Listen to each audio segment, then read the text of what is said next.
This is Jesse Hensley. This is Josh Turner. And this is Chris Bow. Welcome to Turn Down for What? Welcome back to Turn Down for What? Another week, another episode. Today we have two specific things that we want to kind of discuss and bring up.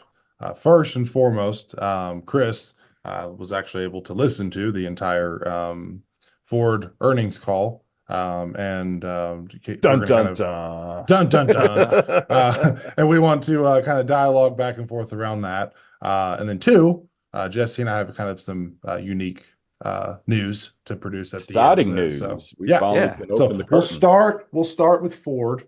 I will just say we'll start there, and then we'll upswing to the congratulations. Yes, we'll upswing to us. That way, it ends on a high note, right?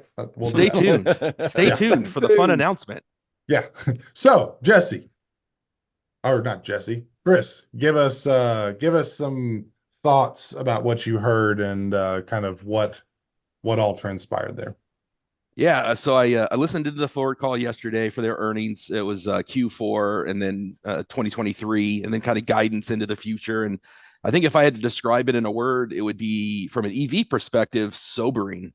And I think that it was a definite call of two worlds, because what you heard was, and what you saw afterwards, were investors in Wall Street loved the call because they beat expectations, and they're going to be paying out dividends to their shareholders, and they are scaling back their plans. And I'm always careful to say, their plans or their projections for EVs as opposed to production, because they also make clear that production is going to grow and investments are going to continue.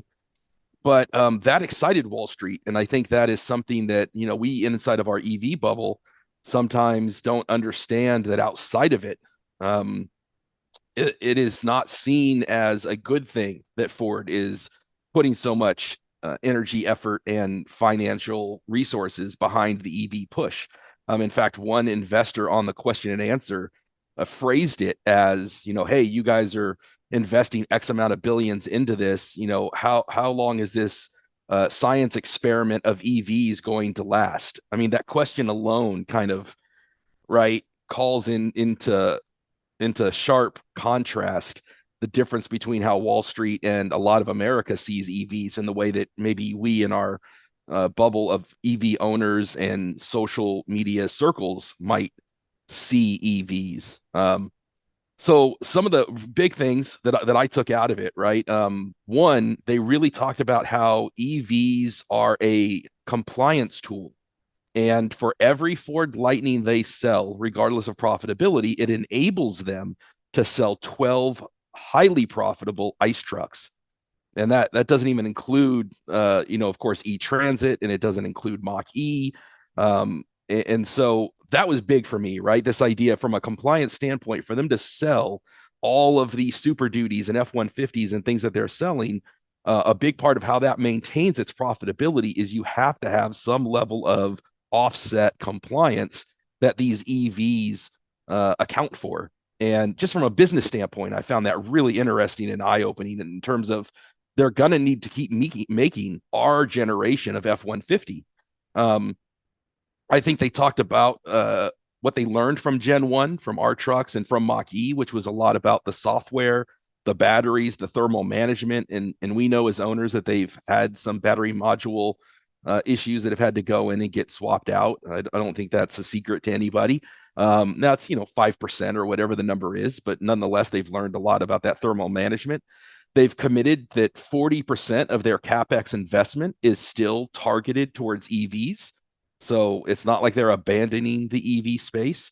They talked about Model E is planning to lose $5 billion in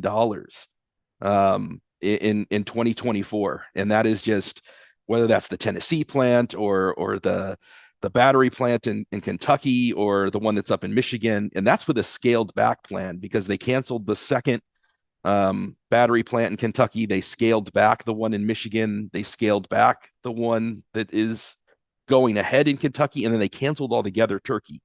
So that's still $5 billion on top of that. They did talk about we're going to see growth, and they talked about growth for a couple of reasons. One, Europe has a lot of mandates already in place or coming up in place, and they're going to sell a lot of the vans over there in Europe. They also have the Explorer EV, which is out there in Europe. And then in terms of the US, the Pro fleets are continuing to grow for EV adoption.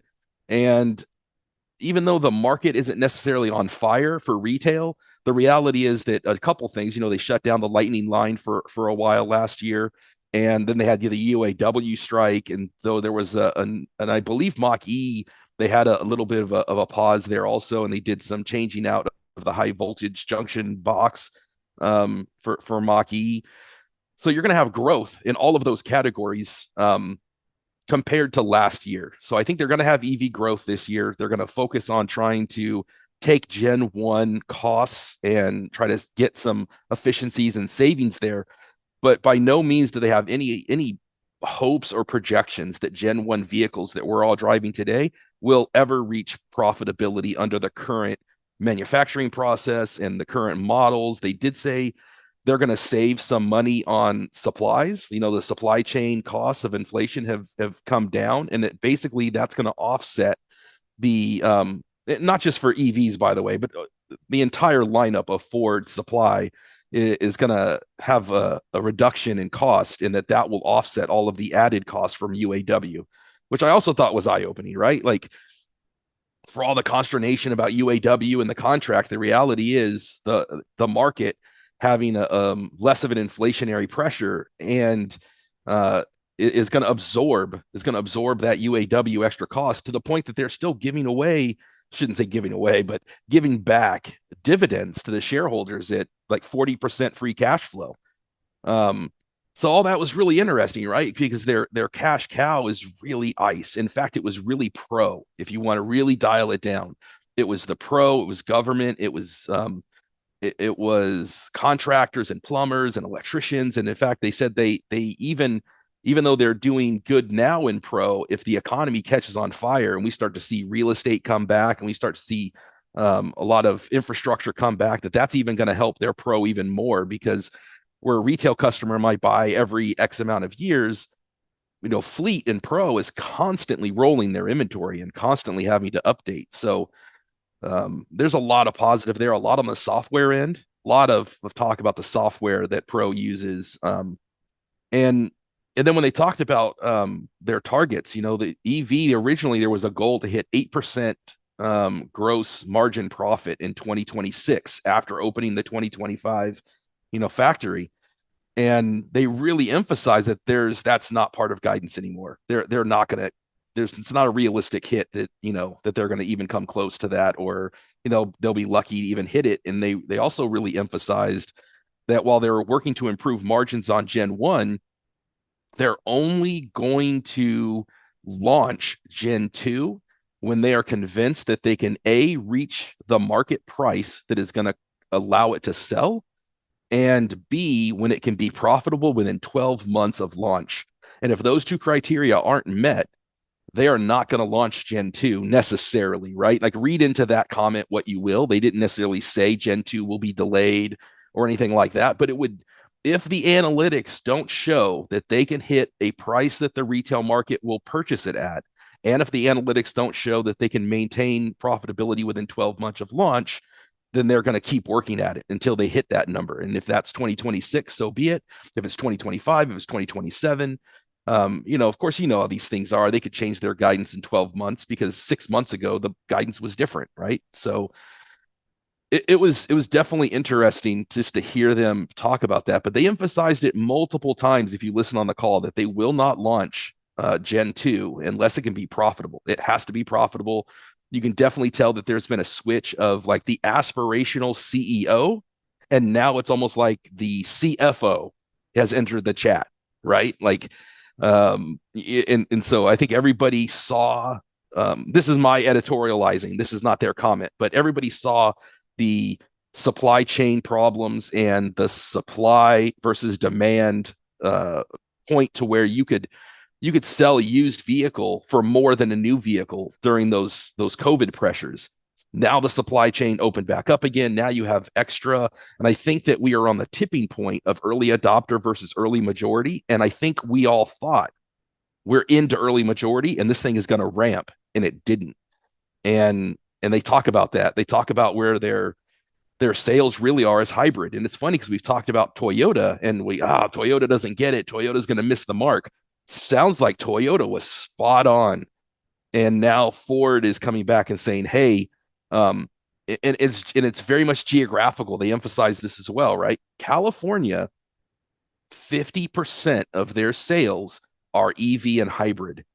But if you go to Texas, it's 15, right? And then you can imagine everything in between. So on your Oregon, Washington, California, Arizona, Nevada, you're getting a high mix of hybrid EV, maybe out there in Florida and in some of the other coastal areas, but then everything in the middle is 15. And that's where you're getting some of that dealer pushback. That's where you're getting some of that less adoption. And you got dealers sitting on inventory of 15 and 20 vehicles that can't move. And so they're having to reassess all of that. All of that's being looked at again. So they're going to emphasize a couple of things. They're going to emphasize hybrid because they have strength. And they talked about how with a hybrid vehicle purchase, the owner doesn't have to learn any new habits, right? You don't have to install a charging station. You don't have to learn to drive differently. Hybrid very much is just plug and play, jump in and get the benefits. And it's a very easy calculus in your mind about the savings on gas. It's not difficult to understand. And EV is definitely, you've got to, what about the cold? What about charging? What about preconditioning? What about range and using the GPS, right? It's a whole different aspect to driving an EV from the consumer mindset. And there's a lot of the country that's not on board with that yet. And then, yeah, I mean, I've kind of rambled there for a while there. I mean, that is just kind of the, I would say the other thing that they noted too here is they talked about the price pressure. EV sales increased in 2023, but if you look at the second half of 2023, while the sales numbers, while the volume of vehicles sold all increased, including Ford, by the way, if you recall, Ford had record sales of the Lightning and deliveries.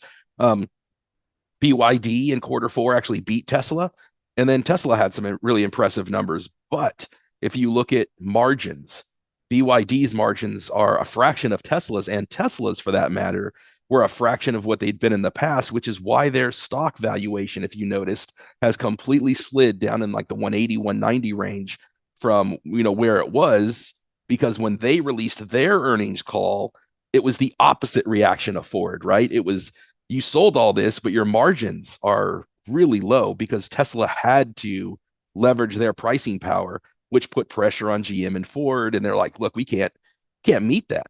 We can't meet that. And so that was interesting. And I would say on a positive note, and I know Maki Vlog has talked about this.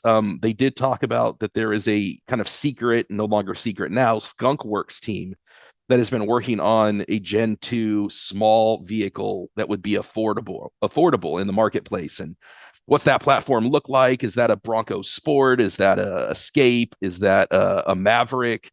There's a lot of cool things you can imagine from that, but it's all imagination at this point. But they do have a separate team, kind of apart from the mothership, they said, that has the freedom and the creativity to start designing this. So I think there's a combination of that, which is going to compete with Tesla's $25,000 offering. And then you've got the T3.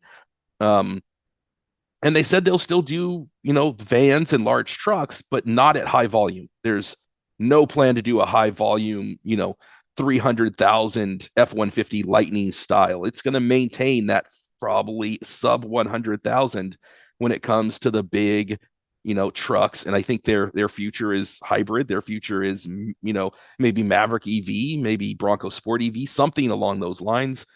Hydrogen? I don't know the hydrogen. I know you love the hydrogen. I'm not hearing any whispers of hydrogen in there. No mention. Last week though, you saw a pretty pivotal announcement coming out of it was BMW. What was the other firm? Was it Honda? Honda, yes. Honda has joined forces. I don't know who that's with, since you're putting me on the spot, but they've joined forces with somebody, and obviously BMW. And we talked about how Toyota is leading the pack and already has a vehicle that is in California right now. I've also been told there's a lot of hydrogen vehicles being sold in Chicago area. So there's hydrogen distribution in Chicago as well. But getting back on the Ford side of it, I honestly think that let's take Tennessee, for example. This will lead into what we're going to be talking about later. The one thing that I really don't like about my truck is if I'm driving, say, to Virginia, which I did from my home in East Tennessee to Washington, D.C. to work. I had two stops, and those two stops were the only two stops I had. If Electrify America had went down on either side, I would be stuck with not enough power to get to the next stop or any stop at that matter. I'd have no way of charging. I'd have to find a hotel and hope that hotel had a system that I could plug into, which there's very few of.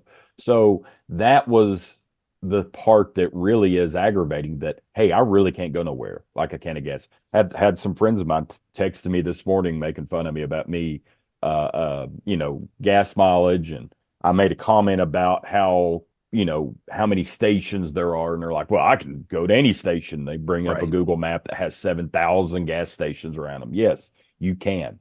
But that gets into Tennessee. So Tennessee just awarded their NEVI program. For Tennessee, it's called TEVI. We haven't released a lot of information about Power Up America on that, but before we get into our details of it, they released 31 of the 32 locations across the state have been awarded now. So when you look at that, for example, on Highway 64, which is a very no chargers today, you're going to have 11 chargers from Chattanooga to Memphis on the southern part of the state. About every 20, 30 miles, you're going to have a level 3 charger. You don't have that in other states. You don't have that anywhere. So for adoption of EVs, you have to have somewhere to charge, and it has to be cheaper to charge really than the gas. And we had a experience at a very large facility that's brand new outside of Knoxville. And we stopped at that very large facility that has a brand new, beautiful charging station. And it cost us what was it, Josh? $33 to charge there. It was 38. It was billed at 60 cents a kilowatt. Yeah. And then we were able to go to Power Up or Electrify America, and it turned out being $7 for less Jessie, power. You didn't listen to last week's episode, and I'm ashamed of you. We did talk about the. We did talk about it. I know you talked about it. I'm bringing it back up as the example. It's valid though. It's prime. It's a prime example. But that was, yesterday we were talking about how cheap Electrify America was compared to the new stations that are coming out. And that's another thing, that having that cheap cost and then having several of the stations around there is going to make a big difference in people having a willingness to take a risk on the technology, I think. But I don't know. What's your final take on Ford? What do you think's going to happen? I mean, I see a lot of positives. They're still going to build, upwards of 100,000 of these trucks. I don't see Chevy doing that. Even the Hummer, I think they're just a little over 1,000. So it's a very big novelty for them. And I know they lose money per truck. I don't like the fact they're going to hold off on the T3, which it sounds like, until it's profitable. And they didn't say that, but it just felt that way. It felt that way. It felt like, hey, if the market doesn't, interest rates don't go down, if we don't get the engineering just right, if the factory isn't ready to go, if the market conditions don't allow us to, with supply chain, to sell it at this price that we know the market will buy, we are going to keep working until we hit that. And does that mean, it was funny because you also forget sometimes just how big Ford is and how much they do. And they made a couple comments about, I part of my thing that I do is Lean Six Sigma, learned from the Toyota production method out there in Japan. And they talked about doing gimbal walks and doing Kaizen and improvements that they've done in the factory. And they found, like, by changing this one spoiler, the way it was designed, they saved $40 a truck. And that was tens of millions of dollars. And they found that a certain customer in their Pro didn't ever use or need or want the ability for the truck to self-park itself, right? With the sensors and the things that allow it to parallel park. They're just not using that. And again, that was like, $40 a truck or whatever it was. So they discover these different savings, and maybe, right, that's going to have to look at whether it's with the smaller car or T3 or these initiatives. What's really going to drive the value to the customer, right? They're not going to be competing with Lucid. They're not going to be competing with Rivian, not even really competing with Tesla. They're going to try to sell this stuff to, the customers that want it at a price point that they can buy it and that they can manufacture it for a profit. And I think that, I also got this sense we saw this just in this past week. Ford shut down the F-150 assembly line for a week and laid off the people for a week. And this is part of the UAW contract, right? If you tell them they're laid off, they have to pay them like half of their salary, but that's better than the whole salary. They take a week off, and then the supply chain comes back in and they ramp back up the line again.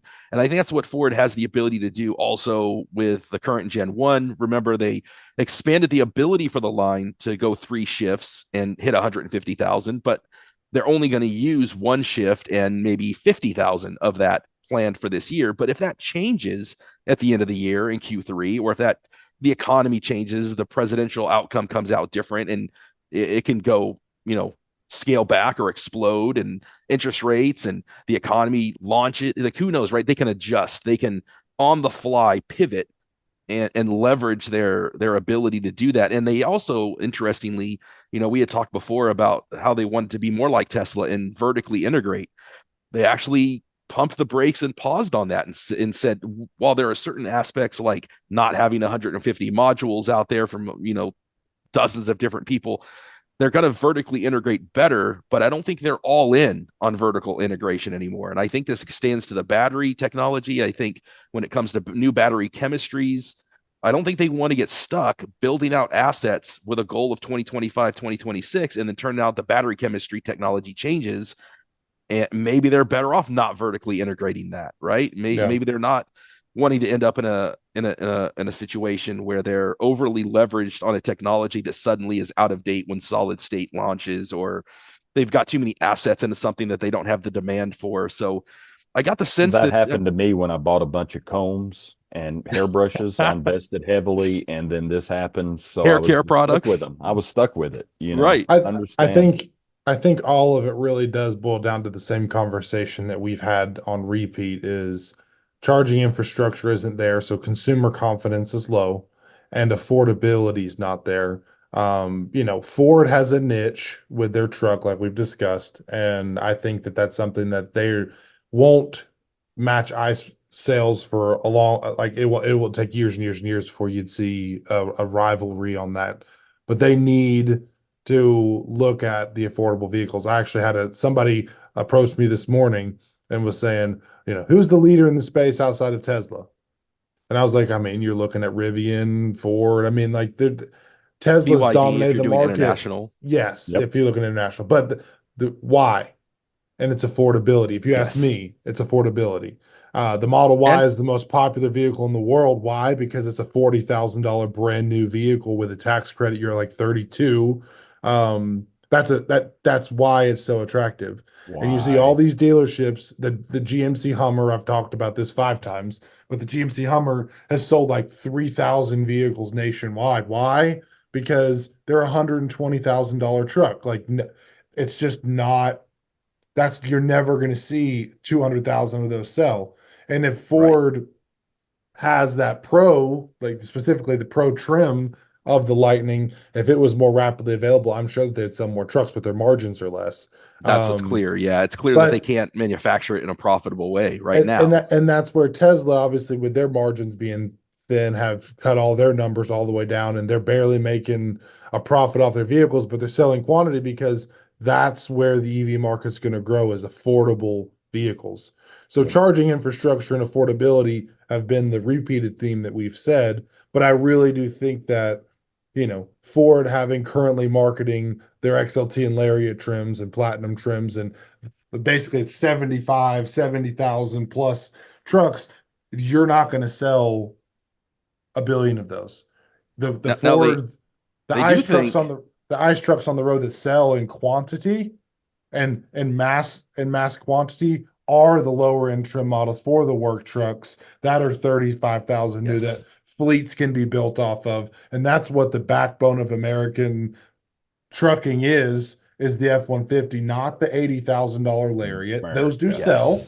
Yes. But I bet you if you look at the Lariat stats on the ICE vehicles, it's going to be 10,000, not 10,000, 100,000 or 50,000 or whatever that is. But if you look at what they sell for their XL and their XLT on the ice, they're going to get 10x the production. And so that's something that logistically you have to figure out how to make their products quantifiable when it comes down to lower products, because at the end of the day, affordability is going to speak volumes. I guarantee you, if the Pro was 40,000 still, like they originally announced it, they would be selling 200,000 a year of that Pro trim model. But because all that they're currently offering is XLT extended range, Lariat extended range, Platinum, it's going to be a means to an end.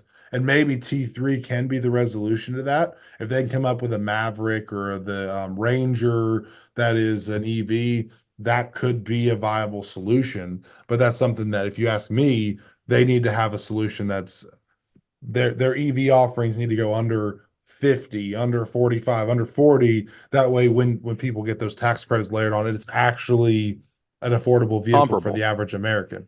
If I could have bought the XL with the extended range battery at 49,000, I would have bought it. I would have bought that all day long in comparison. Yeah, it wouldn't have been as nice as what I got. But if you're just looking for basic transportation, and then you add the incentive on top of that, now you're at 42.5. Then you add your gas savings over 5 years. Now I'm at 31 or 32 over that period or more. Now I've got a $30,000 vehicle in comparison. Now it makes a lot of sense to have that vehicle, but that's not what's out there. And I understand why they didn't offer that one either. So it's just, and if you look at the used, I think it speaks volume as well, because if you look at the used market and the trucks, our trucks, you buy them for 80 and the next day they're worth like 60. Why? Because nobody's willing to buy a used vehicle at $75,000. There's no demand. And so you put them on these lots and they have to sell for 60. The used car market, as we found out in COVID, the prices are dictated by demand.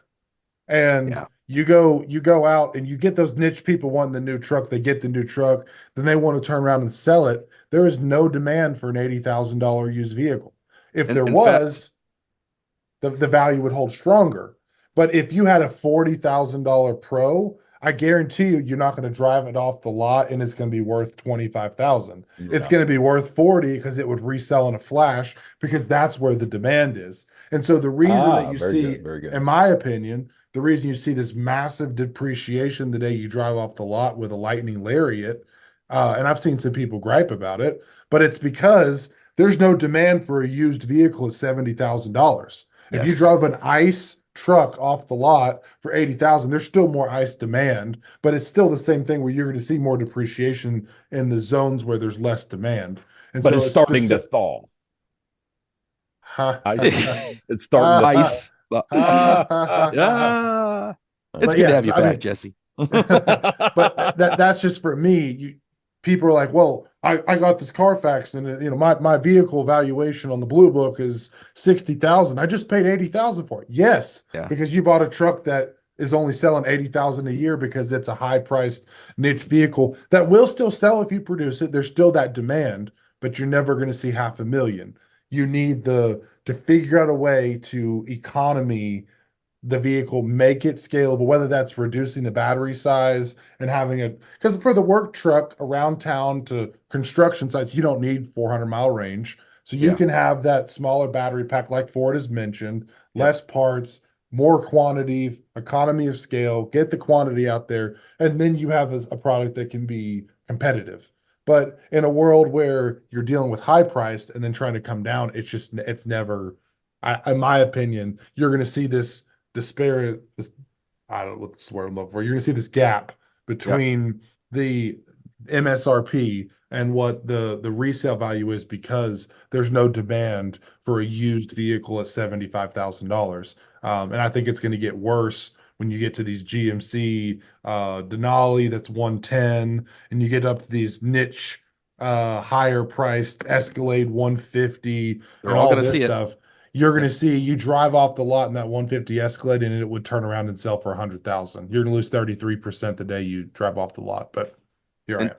to your point, the Pro and the XLTs aren't depreciating as rapidly. In fact, there was a guy on one of our groups, our Lightning groups on Facebook, that traded in his XLT for a Platinum, and the dealer was more than happy to do it, because he can more easily sell that used XLT than that new Platinum that's just not moving off a lot. So he did a trade in and got a decent value for his XLT because that dealer can flip that. I think I might have sent that to Josh this morning, saying, "Look at this one, that brand new Platinum," and I think about 63,000 was his total price. That's after trade in. Now that's I was after like, trade in. That was deceiving. It was clickbait. Right. Don't trust it. But to the point though, he could sell the truck.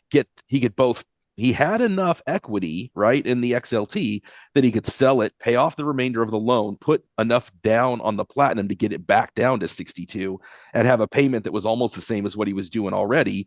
Because the dealer is going to be able to flip that XLT a lot easier than they could the Platinum. It's a win-win for everybody. Yeah. Was it a $63,000 Platinum? No, like that was after all everything the different everything else, right? But nonetheless, for him as a consumer, he's got a better truck at a and was able to trade in. And then the dealer has one that they can move, and maybe that's to a fleet customer, Pro customer, or an individual tradesman. And then the Pro, they really, that's what the profit was in Pro. So it's the software, it's the support, they're talking about mobile service or Pro. And they've learned a lot from this first generation of EVs. You can see it in the infotainment that's coming with the Nautilus from Lincoln. You can see it with the different things that are coming out from the infotainment and software perspective. That's going to be to all of their vehicles. And then hybrid, they said they're really emphasizing choice. You've got ICE if you want it. You've got hybrid. Hybrid's kind of differentiator as it comes with the Pro power. And so they can quickly do a calculus. I'm going to save money with the hybrid, and I've got Pro power, which the extra cost is fine because I would have paid that for a generator. And then they've got the Pro service plans and the software subscriptions, which have huge margins for them. That was their most profitable part of the business, was Pro. And then you see it's all symbiotic. It's all working together, and EVs aren't dying, but it's definitely more of a push. In fact, they said hybrid, they project will account for 25% of all F-150 sales in the coming future. And they talked about Ranger worldwide has beat Super Duty in terms of the number 2 selling vehicle behind F-150. So it's F-150, Ranger, Super Duty. And so you can definitely see that, again, I think whether it's Maverick or Ranger would be a great EV choice. Maverick is just off the charts with hybrid. F-150 off the charts with hybrid. And so that's where the investors got excited. They're like, yes, sell that. And that's where Toyota for so long, right? And we talked about 2024 maybe being a lost year or kind of a treading water year. We've talked about in calls because everybody kept talking about 2025, right? This is coming in 2025. Over and over, you heard that number. I really do feel like that's what Ford is doing. They're going to continue to invest, and so that they're well positioned, whether it's 2025, 2026, to start getting this Gen 2 out there and be ready for the market. And when the market says it, they can ramp, or they can just kind of ease into it. They can leverage their Pro, they can leverage their hybrid, they can do all of that as they try to figure it out. I really think 2024 is going to be like a lost year. Not lost because they're doing stuff, right? They're spending $5 billion. But there's not going to be a lot of excitement coming from 2024. I'm not even sure if we'll hear more about T3 or details of what it is. It's a maintenance year. It'll be a maintenance year. Maintenance year, right? Building they have to get Blue Oval up and going, which that'll happen by the end of this year. Probably. Yeah, but what are they going to build in Blue Oval? You're not wanting to tool up a whole plant that is already on a vehicle that you're not going to build. What are they going to build there? I did see where they had a Maverick stamping that looked like a Maverick tailgate. So maybe Josh made a good comment, and I think you might have mentioned this last week, the T3. I didn't. Oh, my interpreted thoughts now of T3 is you could see 3 truck releases out of that, which would then be the Maverick, the Ranger, and a Lightning Gen 3. And that would be 3 different trucks coming out of that. But it would be the species of new EV Gen 2 vehicles, but it would be small, medium, large, that way you have the full and they're scale not going to offering. build the existing F-150 there either, because it uses the large system of bulkheads and everything like that to reduce parts and pieces. So they're not moving those machines into the plant. So I honestly think they're going to have to build something new there. So what is the new truck going to be when they get that plant up and running? I think it's supposed to be up and running this year, if I'm not mistaken, fourth quarter of this year, if I'm not mistaken. So I'd be shocked, man. I think I think they're targeting. look, Yeah, I think they're likely targeting. I think I've always heard 2025 was the year. that might be it. But even that I think might be late 2025. And then look, you guys are really much more savvy than I am when it comes to like the financial stuff. And one of the things I didn't understand necessarily, they talked a lot about quality was going to be a very a big focus, and they're going to release KPIs around quality.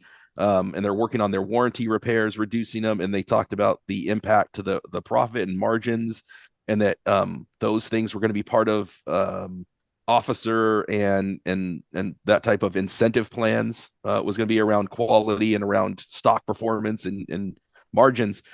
And one of the things that I didn't really understand very well is they're increasing dividends and even going to have a special dividend, which really excited the investor community, of course. But they've got 150, 170 plus billion, not million, 150, 170 billion of long-term debt. And so they've got free cash flow, but they've got this huge long-term debt. Tesla, for example, by the way, has like 4 to 5 billion of long-term debt, just for comparison, right? 4 to 150-ish long-term debt in the billions, right? Hundreds of billions.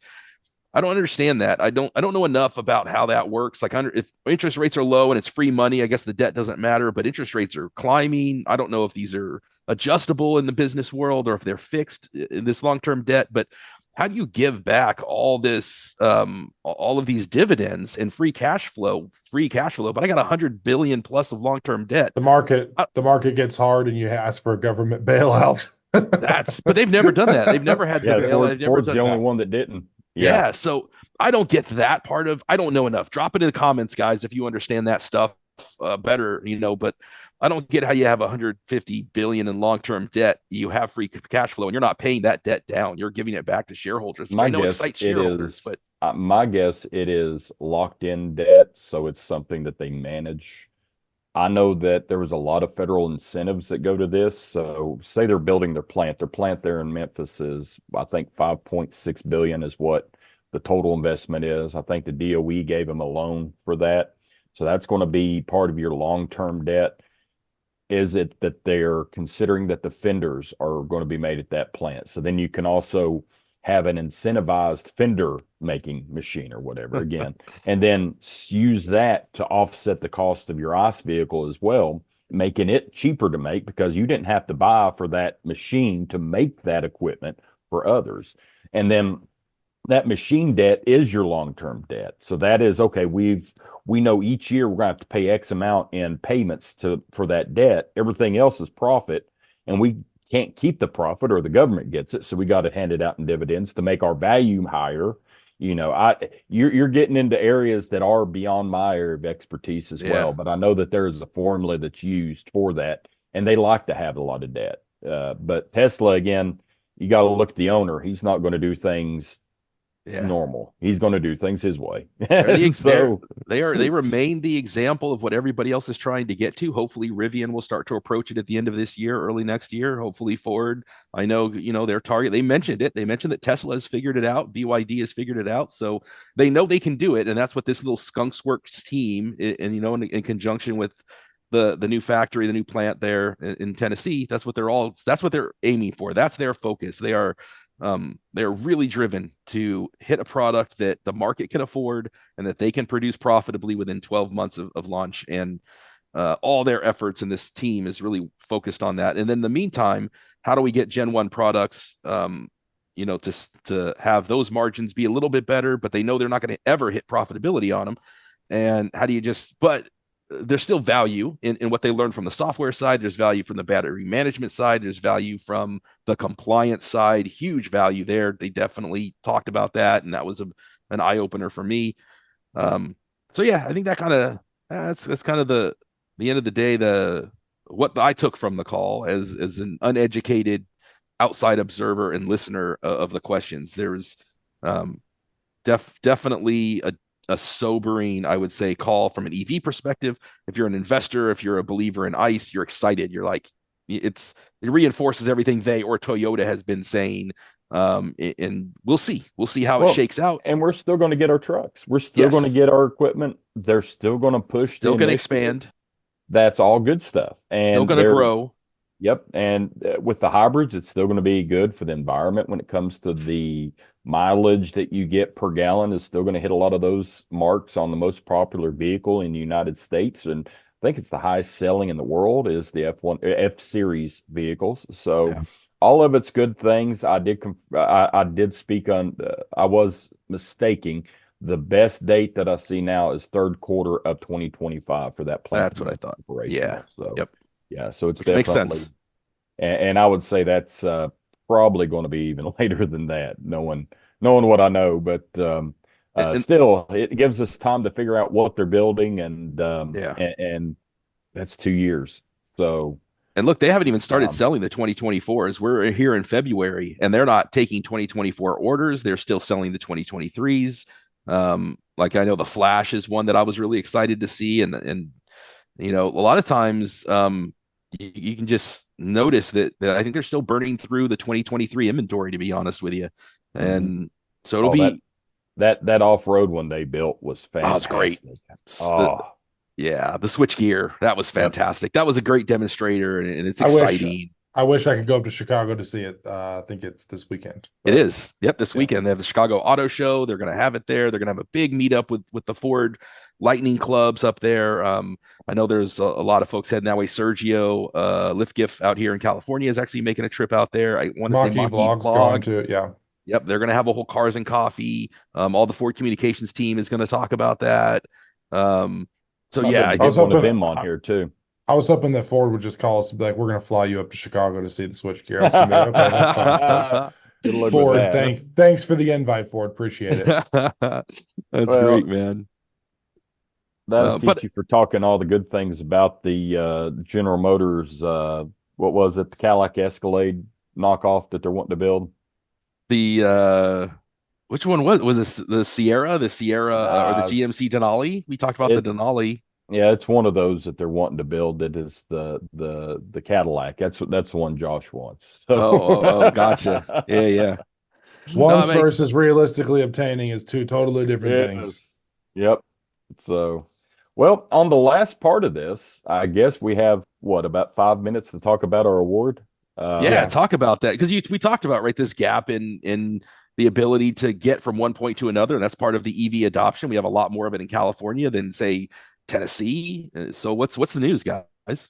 So if you live in Hardeman, Wayne, Lawrence, or Roane counties in Tennessee, that is Highway 64 or Interstate 40, we were awarded 4 locations totaling $5.8 million. That is, we have to match a 20% fund on that additionally to that amount. But we will be building 4 EV charging stations, level 3, bathrooms, covers, solar covers, the whole 9 yards. So that is been what we've been working on for how long, Josh? 2 years now, almost 2 years now. So we won those 4 locations. It acts as a launching pad for kind of our team as a whole, and we have not used the podcast to discuss much about our own personal business as far as what we're doing, what we've done. We've hinted at it, but up to date, we've been working in the background to work with our contacts to develop and grow an EV network that is catered to drivers because the current experience is Walmart parking lots, and the current experience is 60-cent charging from the new providers. And, what do you do to actually make a considerate experience for the EV driver that makes them feel like they belong on the roads and that they can comfortably take road trips?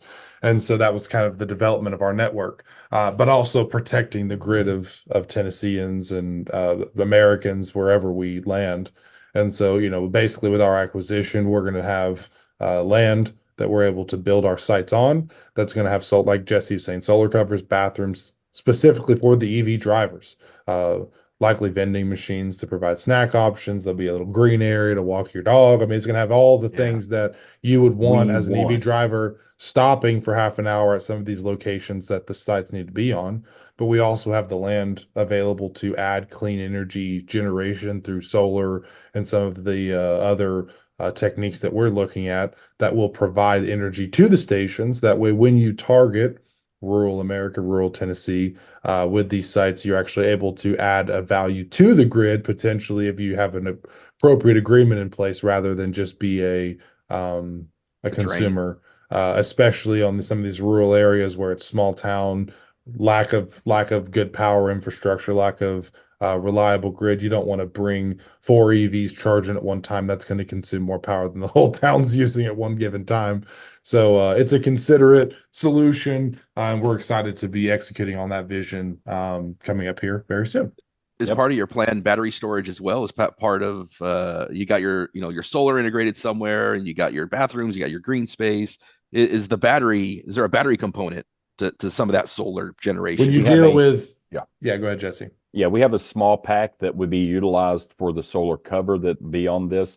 We can add additional, but the way that the grant is written and the usability of it, we have to use all the power that is provided to us under this grant only at site. So we cannot resell this power back to the grid that is based on the usage. And we also wanted to, if we're going to have a cover, why not build the cover with solar? That's, we spoke with some of your friends in that as well, because they had a very good concept for that as well. Yeah. Shout out ChargeNet stations. Yeah. ChargeNet stations doing that. They have a battery solution there where, shout out to them.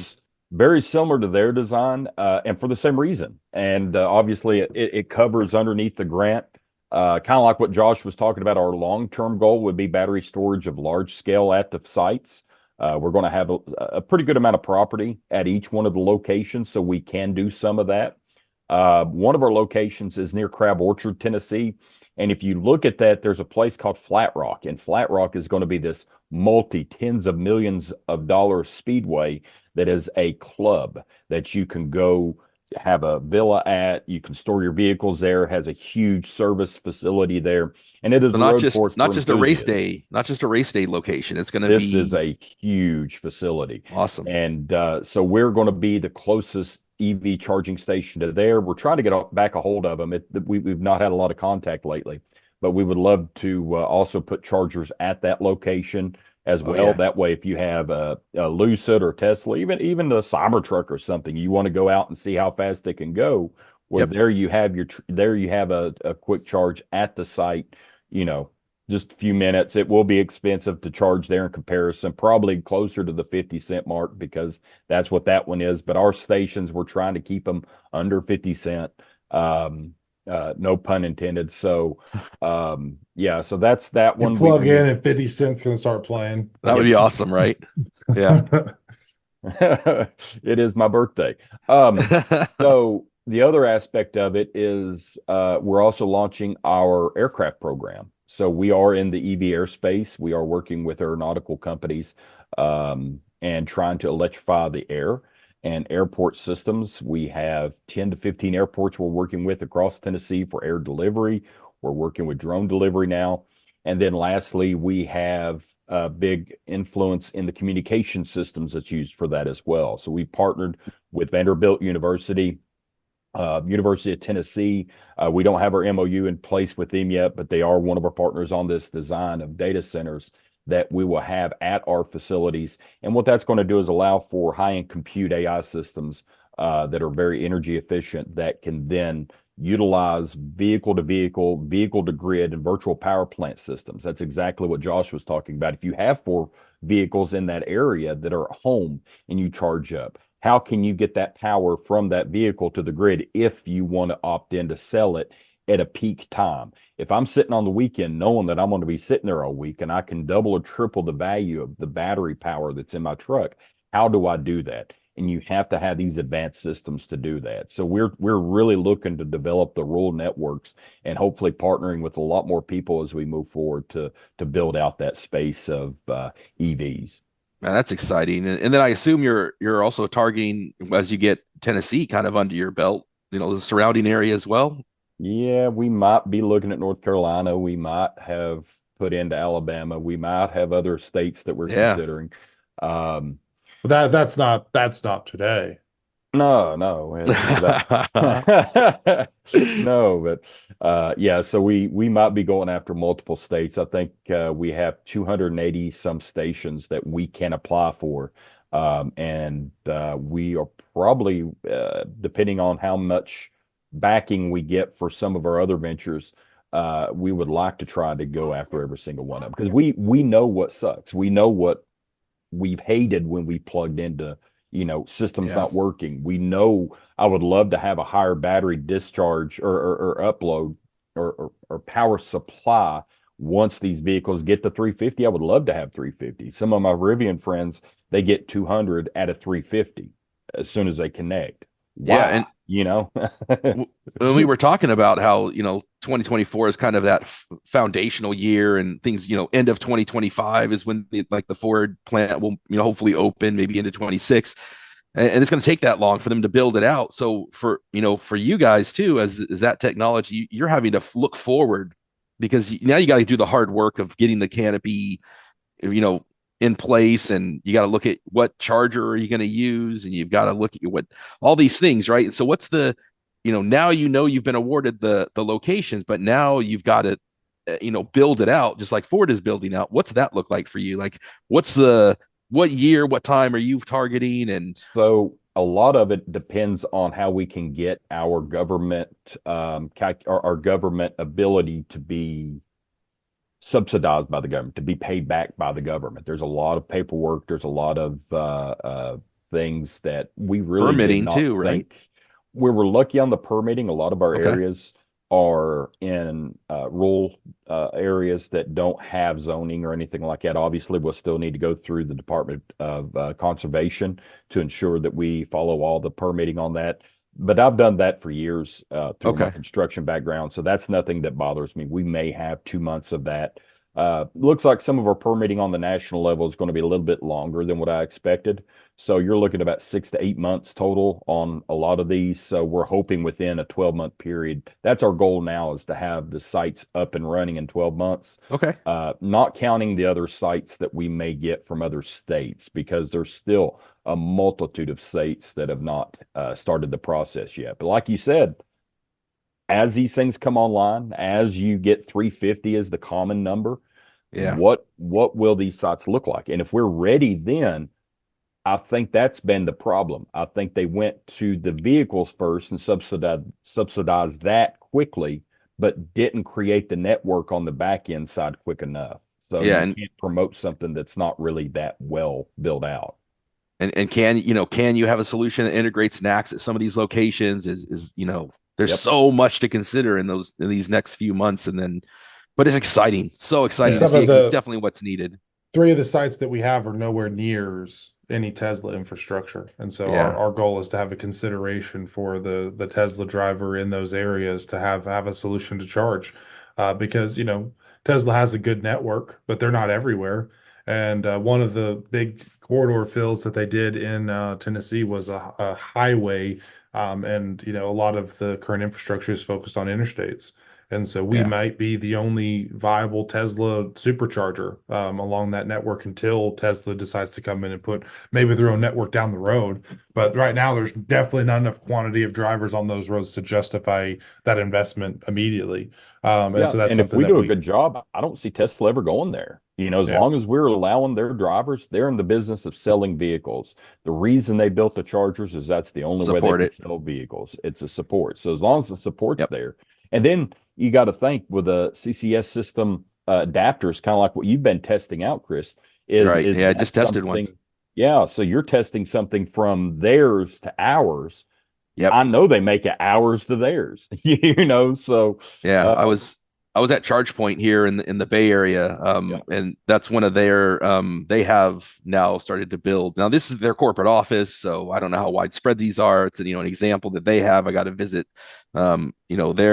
their facility, and they've got a native NACS. It's everything else I've seen to date when I've tried to test has been like EVgo. They branch off of Chatamo.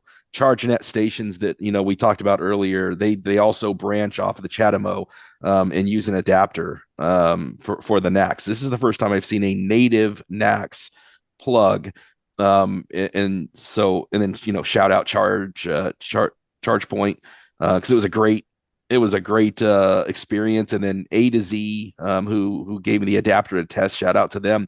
It plugged in, it communicated with the truck, it worked perfectly. It was a great example of what the future is going to look like with being able to do that. And I think to our point earlier with EV adoption, one of the big struggles is having to learn and search out, and what you guys experienced. I know there's part of the country that if one charger location is down, you cannot traverse that part of the country. And Exactly. so having these NACS and CCS and these adapters are all part of a thing that is needed for this EV adoption outside of the coast where they're so prevalent, and they're, whether it's Magic Dock, whether it's adapters, whether it's you guys expanding, all of this holistically coming together is what it's going to take to get this adoption beyond that 15% that they talk about in Texas versus the, close to 50% in California. So it's a big gap, and I think it's important. I think it's huge.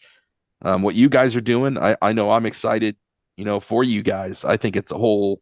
We'll have to pay you to drive over here and test it out and give a review like you do for the other companies. For ChargeNet stations, yeah, right? Like, check it out, see how the canopy compares, and try out any adapters. Yeah, I would have a great old time, man. I don't know how long it'll take my standard range to get out to Tennessee, but we're cheap. He'll just have to rent one in Memphis, and we'll pick him up from there. I know we'll fly you here, reason to go to Memphis. We'll take one of yours, and then you can take my truck out. Yeah, we can. Jesse will have his cyber truck. We can do a little dual cyber truck. We can use different adapters. We can have a whole lot of fun. Maybe maybe Ford will give us a press vehicle. Yeah, let's go crazy. Why not? Right?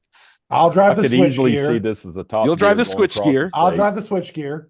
Jesse the cyber truck, and you'll drive the Lightning, and we'll have a good old time. We'll start in the Tri-Cities and go to Memphis across the state with the three vehicles, doing tests and doing top gear, Ford, if you're listening, I promote this idea. Right. Opportunity. Let's go.